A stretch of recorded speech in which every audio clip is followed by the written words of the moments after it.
Your stance as a believer will face pushback in many more times than you can even imagine. The aspects of you having to defend your faith and be on guard for the truth shouldn't be a burden that you have to think about on the constant. It's something you should be on guard for, and even the fact of having faith should be preparing you because you're not necessarily fighting this battle by yourself. You're led by the Spirit, and even God calls us to be on guard to lead our faith. I'll tie in that verse momentarily. I want to highlight something specifically within Matthew. Matthew chapter 8, verse 28, verse 19. The Great Commission, where Jesus called upon the disciples to make disciples of yourselves and go out and spread the good news.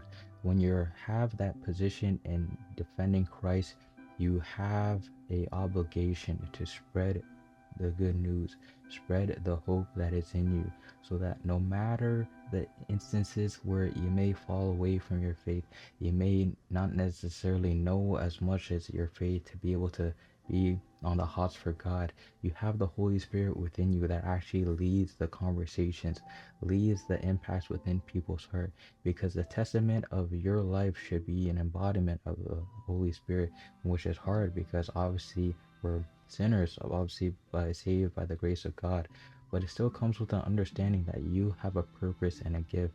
And the fact of fighting for truth shouldn't be something that you should be weary or fearful of. I want to highlight this one verse within First Peter chapter 3 verse 15 because it always makes me memorize and come to terms of understanding my position in God, no matter how many times I might drift or fall weary from actually studying and reading the Bible. First Peter chapter 3 verse 15 says, "Sanctify in your hearts Christ as Lord. Always be ready to give a defense to anyone that demands an account for the hope that is in you, with gentleness and respect, or with meekness and fear." That aspect of being ready to defend your faith is not necessarily a sense that you should be uh, afraid of or be on contrary for it. You having a position in having the belief in Jesus Christ. If Jesus Christ has impacted your life, then the sense of preparation is not even something that has to be done in such large quantities, because you always have your own testimony to be able to preach to others, which gives testament to how God has impacted your life and how easy it would be to impact others' lives too. The aspect of being ready to guard your faith is like, if people come that are non-believers or even curious just about the position for the hope that is in you, be ready to guard it, be ready to share the love and the same peace that God has provided for you, because it goes to show that there's a conflict going on where many aspects of our faith get put to the test, and we have to be ready to actually give a defense, not only just in terms of our position, but being able to unify and call upon other members. Knowing the word is just one thing, but also knowing how the word impacts your life and the lives of others goes vastly, and actually culminating the Great Commission and truly impacting lives.